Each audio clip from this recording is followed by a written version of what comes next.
Hi guys, welcome back to my YouTube channel. ನಾನು ಹರಿಣಿ. ಇದು Goa trip ಸೀರೀಸ್ನ ಡೇ 3 ವಿಡಿಯೋ ಆಗಿದೆ, ಕೊನೆ ವಿಡಿಯೋ. ಈ ವಿಡಿಯೋನ ಎಡಿಟ್ ಮಾಡುವಾಗ ಎಷ್ಟು ಬೇಜಾರಾಗ್ತಿತ್ತು ಅಂತ ಅಂದರೆ, ಗೋವಾಯಿಂದ ರಿಟರ್ನ್ ಆಗಬೇಕಾದ್ರೆ ಎಷ್ಟು ಬೇಜಾರಾಗ್ತಿತ್ತು, ಈ ವಿಡಿಯೋನ ಎಡಿಟ್ ಮಾಡುವಾಗಲೂ ಕೂಡ ಅಷ್ಟೇ ಬೇಜಾರಾಗ್ತಾಯಿತ್ತು. ಒಂದು ಕಡೆ ಬೇಜಾರು ಅಂತ ನೋಡೋಕ್ಕಾದ್ರೆ, ಇನ್ನೊಂದು ಕಡೆ ಸಮಾಧಾನ ಆಯಿತು. ಏನಕ್ಕೆ ಅಂತ ಹೇಳಿದ್ರೆ, ನಾವು ಫ್ರೆಂಡ್ಸ್ ಎಲ್ಲ ಸೇರಿ ತುಂಬಾ ಫನ್ ಮಾಡಿದ್ವಿ. ಆ ಮೆಮೊರೀಸು ಮತ್ತು ಟೈಮ್ ಸ್ಪೆಂಡ್ ಮಾಡಿದ್ದು, ಒಂದು ಎಂಜಾಯ್ಮೆಂಟು ಎಲ್ಲ ಕೂಡ ಲಾಟ್ ಆಫ್ ಮೆಮೊರಿನ ನಾವು ಅಲ್ಲಿಂದ ಹೊತ್ಕೊಂಡು ಬಂದಿದ್ವಿ. ಅದು ಒಂದು ಸಮಾಧಾನ ನಮಗೆ. ನಮ್ಮದು ಚೆಕ್ಔಟ್ ಟೈಮ್ ಇರೋದ್ರಿಂದ ಸೊ ಎಲ್ಲರೂ ಕೂಡ ಮೇಲ್ಗಡೆ ಲೇಡೀಸ್ ರೆಡಿ ಆಗ್ತಾಯಿದ್ರು, ಅಂದರೆ ಅವ್ರವ್ರ ಥಿಂಗ್ಸ್ನೆಲ್ಲ ಎತ್ತಿಟ್ಕೊಂಡು ರೆಡಿ ಆಗ್ತಿದ್ರು. ಅದಾದಮೇಲೆ ನಾವು ಅಲ್ಲೇ ವಿಲ್ಲಾದಲ್ಲೇ ಫೋಟೋಶೂಟ್ಸ್ ಎಲ್ಲ ಮುಗಿಸ್ಕೊಂಡು ನಾವು ಬ್ರೇಕ್ಫಾಸ್ಟ್ ಮಾಡ್ಕೊಂಡು ಹೊರಟ್ವಿ.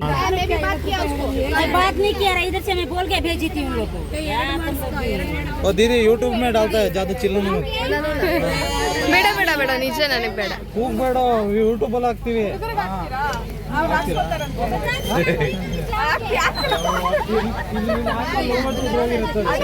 ಬೇಡ ಇದನ್ನು ಏನಂತಾರೆ ಅಂತ ಗೊತ್ತಿಲ್ಲ, ಗೊತ್ತಿದ್ರೆ ದಯವಿಟ್ಟು ಕಮೆಂಟ್ ಸೆಕ್ಷನಲ್ಲಿ ಕಮೆಂಟ್ ಹಾಕಿ. ತುಂಬಾ ಫೋರ್ಸ್ ಮಾಡ್ತಿದ್ರು, ಹಾಕ್ಸ್ಕೊಳ್ಳಿ ಅಂತ ಹೇಳ್ಬಿಟ್ಟು. ನನಗೊಂದು ಚೂರು ಇಷ್ಟ ಇರಲಿಲ್ಲ, ಅದು ಒಂಥರ ಜಾತ್ರೆ ಥರ ಇತ್ತು. ಸೊ ನನ್ನ ಫ್ರೆಂಡ್ಸ್ ಎಲ್ಲ ಹಾಕಿಸ್ಕೊಂಡ್ರು. ಅದಾದಮೇಲೆ ನಾವು ಇದು ಏನು ಕ್ಲಿಪ್ ನೋಡ್ತಿದ್ದೀರಲ್ಲ, ಬಾಗ ಬೀಚ್ ಎಂಟರ್ ಆದ್ವಿ. ಈ ಬೀಚಲ್ಲಿ ನಾವು ಆಲ್ಮೋಸ್ಟು ಏನು ಆಟಾಡೋದು ಬೇಡ ಅಂತ ಅಂದ್ಕೊಂಡಿದ್ವಿ. ಏನಕ್ಕೆ ಅಂದರೆ ನಾವು ಚೆಕ್ಔಟ್ ಆಗಿ ರೂಮಿಂದ ಆಚೆ ಬಂದಿದ್ವಿ, ಮತ್ತು ನಾವು ಡ್ರೆಸ್ ಚೇಂಜ್ ಮಾಡ್ಕೊಳ್ಳೋದಕ್ಕೆಲ್ಲ ಹಿಂಸೆ ಆಗುತ್ತೆ ಅಂತ ಹೇಳ್ಬಿಟ್ಟು ಏನೂ ಆಟ ಆಡಲಿಲ್ಲ. ಫೋಟೋಸು, ವೀಡಿಯೋಸು, ರೀಲ್ಸ್ ಮಾಡಿಕೊಂಡು ಅದಾದಮೇಲೆ ಈಗ ನೋಡ್ತಿದ್ದೀರಾ, ಇದು ಪರ್ ಅವರ್ಗೆ 100 ರೂಪೀಸ್ ಥರ ಚಾರ್ಜ್ ಮಾಡಿದ್ರು. 1 ಅವರ್ 2 ಅವರ್ಸ್ ಅಲ್ಲೇ ಟೈಮ್ ಸ್ಪೆಂಡ್ ಮಾಡಿದ್ವಿ. ಒಂಥರ ಚೆನ್ನಾಗಿತ್ತು ಎಲ್ಲ ಓವರಾಲ್ ನೋಡೋಕೆ ಹೋದರೆ. ಅದಾದಮೇಲೆ ನಾವು ನೆಕ್ಸ್ಟು ಬೇರೆ ಪ್ಲೇಸಸ್ನ ಕವರ್ ಮಾಡೋದಕ್ಕೋಸ್ಕರ ರಿಟರ್ನ್ ಆದ್ವಿ. ನಮ್ಮದು ಪ್ರಾಪರಾಗಿ ಮೇಯ್ನಾಗಿ ಹೇಳಬೇಕು ಅಂತ ಹೇಳಿದ್ರೆ, ಪ್ರಾಪರಾಗಿ ಪ್ಲ್ಯಾನ್ ಇರಲಿಲ್ಲ. ಬಟ್ ಆದರೂ ಕೂಡ ನಾವು ಆಲ್ಮೋಸ್ಟ್ ಎಲ್ಲ ಪ್ಲೇಸಸ್ನೂ ಮಾತಾಡ್ಕೊಂಡು ಹಂಗೆ ಕವರ್ ಮಾಡ್ಕೊಂಡಿದ್ವಿ. ಅಲ್ಲಿಂದ ಹೊರಡ್ತಾ ಉಡುಪಿ ಹೋಟೆಲ್ ಅಂತ ಇತ್ತು, ನಮ್ಮ ಕರ್ನಾಟಕದ ಹೋಟೆಲ್ ಅಂತ ನಾವು ಹೋದ್ವಿ. ಬಟ್ ಊಟ ಏನು ಅಷ್ಟು ಚೆನ್ನಾಗಿರಲಿಲ್ಲ. ಓಕೆ ಅವರೆಲ್ಲ ಮೀಲ್ಸ್ ತೊಗೊಂಡಿದ್ರು, ಅವ್ರದ್ದು ಓಕೆ, ಅವ್ರು ಹೇಳಿದ್ರು ಚೆನ್ನಾಗಿದೆ ಪರವಾಗಿಲ್ಲ ಅಂತ. ಬಟ್ ನಾನು ತುಂಬ ಹೆವಿ ಆಗುತ್ತೆ ನನಗೆ ಅಂತ ಇಡ್ಲಿ ವಡೆ ತೊಗೊಂಡಿದ್ದೆ. ನನಗಂತೂ ಒಂದು ಚೂರು ಚೆನ್ನಾಗಿರಲಿಲ್ಲ, ಒಂದು ಚೂರು ಬೆಂದು ಇರಲಿಲ್ಲ ಅದು. ಇನ್ನೇನು ಮಾಡೋದು, ಮತ್ತೆ ಬೇರೆ ಆರ್ಡ್ರ್ ಮಾಡಿದ್ರೆ ಹೆಂಗಿರುತ್ತೋ ಏನೋ ಅಂತ ಭಯ. ಸೊ ಹಾಗಾಗಿ ನನಗೇನು ಬೇಡ ಅಂದ್ಬಿಟ್ಟು ಒಂಚೂರು ಅವ್ರ ಹತ್ರನೇ ರೈಸ್ ಇಸ್ಕೊಂಡು ತಿಂದುಬಿಟ್ಟು ಅಲ್ಲಿಂದ ಹೊರಟ್ವಿ.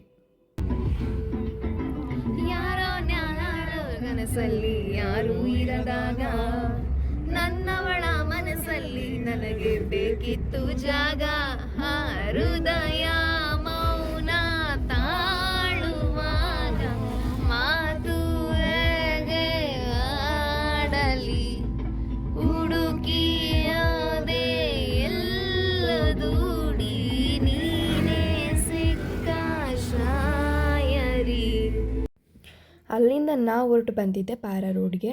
ಇದೇನು ಅಂತ ಏನು ನೋಡೋ ಪ್ಲೇಸ್ ಅಲ್ಲ, ನಮ್ಮೂರಲ್ಲೇ ಬೇಜಾನ್ ತೆಂಗಿನ ಮರಗಳಿದೆ, ಆದರೂ ಕೂಡ ನೋಡೋಕ್ಕೆ ಅಂತ ಹೋದ್ವಿ. ಸುಮ್ಮನೆ ಏನೋ ಆ ಒಂದು ಜಾಗಕ್ಕೇ ಇರುವೆ ಥರ ಮುತ್ಕೊಂಡಿದ್ರು ಜನಗಳು. ಅದೇನಿದೆ ಅಂತ ನನಗಂತೂ ದೇವ್ರನಿಗೂ ಗೊತ್ತಿಲ್ಲ. ಅಲ್ಲೇನೋ ಕೊಡ್ತಾರಂತೆ, ಹೋಗ್ತಾ ಇದೀವಿ. ಏನು ಕೊಡ್ತಾರೆ? ಇದು ಪ್ರಸಾದ ದೇವಸ್ಥಾನದ್ದು. ಯಾವ ದೇವಸ್ಥಾನದ್ದು ಬ್ರೋ? ಅಣ್ಣಮ್ಮನ ದೇವಸ್ಥಾನದ್ದು. ಓ ಮೈ ಗಾಡ್, ಗೋವಾದಲ್ಲೂ ಅಣ್ಣಮ್ಮನ ಪ್ರಸಾದ ಕೊಡ್ಸೋದು ನೀನು ಒಬ್ಬನೇ. ಬಾ, ಪ್ರಸಾದ ತಿಂದು ಪುನೀತರಾಗೋಣ. Okay done. ನಿಲ್ಲುವ ಬಾ. ಅಯ್ಯೋ, ಪ್ರಸಾದ ಕ್ಯೂ ನಿಂತ್ಕೊಳ್ದೆ ಇರ್ತೀನ ನಾನು. ನೀವು ನಿಮ್ಮನ್ನು ತೋರಿಸಿಲ್ಲ ಅಲ್ಲ. ನೋಡಿ, ಫುಲ್ಲು ಜಿಂಗಾಲೆಲ್ಲ ಗೋವಾಗೆ ಬಂದು ಫುಲ್ಲು ಮಿಂಚ್ತಾವ್ರೆ. ಗುರುತೇ ಸಿಗಲ್ಲ ಇವರೇನಾ ಅಂತ.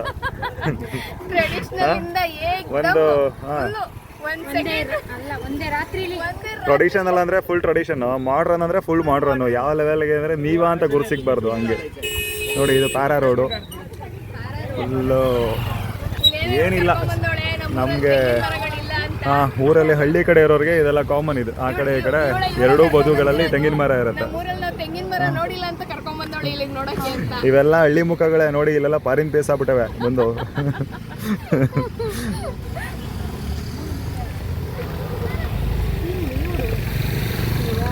ನೀನು ಯಾರನ್ನ ಝೂಮ್ ಹಾಕಿ ವಿಡಿಯೋ ಮಾಡ್ತಾ ಇದೀಯ ನೋಡು ನೀನು. ಇಲ್ಲ ಇಲ್ಲಿ ಮಿಸ್ಟರ್ ಕೀರ್ತಿರಾಜ್, ಅಲ್ಲಿ lady don Ranjitha, karate king Girisha. Cycle ನೋಡ್ಕೊಬಿಡಿ. ಸೊ ಅಲ್ಲಿಂದ ನೆಕ್ಸ್ಟು ನಾವು ಹೊರಟಿದ್ದೇನೆ ಬೈನಾ ಬೀಚು. ಈ ಬೀಚ್ ಏನು ನೋಡ್ತಿದ್ದೀರಲ್ಲ, ಇಲ್ಲಿಂದ ರೈಲ್ವೆ ಸ್ಟೇಷನ್ಗೆ ಬರೀ 2 ಕಿಲೋಮೀಟರ್ಸ್ ಇತ್ತು ಅಷ್ಟೇ. ಸೊ ನಮ್ಮದು ಟ್ರೈನ್ ಇದ್ದಿದ್ದು 10 to 11 o'clock ಒಳಗಡೆ ಇತ್ತು. ಸೊ ಹಾಗಾಗಿ ನಿಯರ್ ಇರೋದ್ರಿಂದ ನಾವು ಊಟ ಮಾಡಿಕೊಂಡು ಒಂದು ಸ್ವಲ್ಪ ಟೈಮ್ ಅಲ್ಲೇ ಸ್ಪೆಂಡ್ ಮಾಡಿ ಹೋಗೋಕ್ಕೆ ಸರಿ ಆಗುತ್ತೆ ಅಂತ ಹೇಳಿಬಿಟ್ಟು ನಾವು ಈ ಬೀಚ್ನ ಸೆಲೆಕ್ಟ್ ಮಾಡ್ಕೊಂಡ್ವಿ. ಅಲ್ಲೇ ಊಟ ಗೀಟ ಎಲ್ಲ ಮಾಡಿದ್ವಿ. ಅಲ್ಲಿ ಡ್ರಿಂಕ್ಸ್ ಎಷ್ಟು ಚೀಪಾಗಿ ಸಿಗುತ್ತೋ ಫುಡ್ಡು ಅಷ್ಟೇ ತುಂಬ ಜಾಸ್ತಿ ಕಾಸ್ಟ್ಲಿ.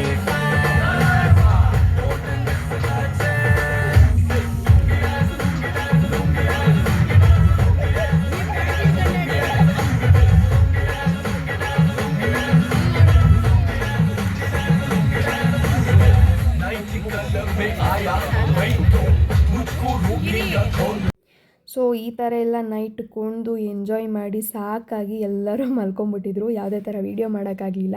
ಈಗೇನು ವೀಡಿಯೋ ನೋಡ್ತಿದ್ದೀರಲ್ವ, ಅದು ನಾನು ಬೆಳಗ್ಗೆ ತೆಗ್ದಿರೋ ವೀಡಿಯೋ. ಇನ್ನೇನು ಬೆಂಗಳೂರಿಗೆ ಇನ್ನು ಜಸ್ಟ್ 10 ಕಿಲೋಮೀಟರ್ಸ್ ಇರೋ ಹಂಗೆ ಮಾಡಿದ್ದೆ ನಾನು. ಒಟ್ಟಿನಲ್ಲಿ ಎಲ್ಲ ಫುಲ್ ಸುಸ್ತಾಗಿ ಟಯರ್ಡ್ ಆಗಿಬಿಟ್ಟಿದ್ರು. ನಿದ್ದೆ ಮಾಡಿದ್ರು ಕೂಡ ಒಂದು ಸ್ವಲ್ಪ ಟಯರ್ಡ್ನೆಸ್ಸು ಮುಖದಲ್ಲಿದ್ದು ಕಾಣ್ತಿತ್ತು. ಇನ್ನೇನು ಮಾಡೋದು, ನಾವು ಮಿಡಲ್ ಕ್ಲಾಸ್ ಫ್ಯಾಮಿಲಿಯವರು. ನಾವು ಇದೆಲ್ಲ ನೋಡಿರೋದೇ ಫಸ್ಟ್ ಟೈಮು. ಲೈಫಲ್ಲಿ ಮತ್ತೆ ಹೋಗ್ತೀವೋ ಇಲ್ವೋ ಗೊತ್ತಿಲ್ಲ. ಸಿಕ್ಕಿರೋ ಆಪರ್ಚುನಿಟಿನ ನಾವು ಕಳ್ಕೊಬಾರ್ದು ಅಂತ ನಾವು ಅಷ್ಟೇ ಚೆನ್ನಾಗಿ ಎಂಜಾಯ್ ಮಾಡಿದ್ದೀವಿ. ಓವರಾಲ್ ಹೇಳೋಕ್ಕೋದ್ರೆ ಟ್ರಿಪ್ ಅಂತೂ ತುಂಬಾ ಚೆನ್ನಾಗಿತ್ತು. ತುಂಬ ತುಂಬ ಎಂಜಾಯ್ ಮಾಡಿದ್ವಿ ನಾವು ನನ್ನ ಫ್ರೆಂಡ್ಸ್ ಎಲ್ಲ. ಅದಾದಮೇಲೆ ನಾವು ಯಶವಂತಪುರ ರೈಲ್ವೆ ಸ್ಟೇಷನಲ್ಲಿ ಇಳಿದು ಅವ್ರವ್ರ ಮನೆಗೆ ಕ್ಯಾಬ್ ಮಾಡ್ಕೊಂಡು ನಾವು ಹೊರಟ್ವಿ. ಸೊ ಇದಾಗಿತ್ತು ಕಂಪ್ಲೀಟ್ ಗೋವಾ ಟ್ರಿಪ್ನ ವೀಡಿಯೋ. ನಿಮಗೇನಾದರೂ ಈ ವಿಡಿಯೋ ಇಷ್ಟ ಆಗಿದ್ದರೆ ದಯವಿಟ್ಟು ಸಬ್ಸ್ಕ್ರೈಬ್ ಮಾಡ್ಕೊಂಡು ನೋಡಿ. ನಿಮಗಿನ್ನೂ ಇಷ್ಟ ಆದರೆ ಲೈಕ್ ಮಾಡಿ, ಶೇರ್ ಮಾಡಿ, ಕಮೆಂಟ್ ಮಾಡಿ. ದಯವಿಟ್ಟು ಸಬ್ಸ್ಕ್ರೈಬ್ ಮಾಡ್ಕೊಳ್ಳೋದು ಮಾತ್ರ ಮರಿಬೇಡಿ. ಇದು ನನ್ನ ರಿಕ್ವೆಸ್ಟು. Thank you.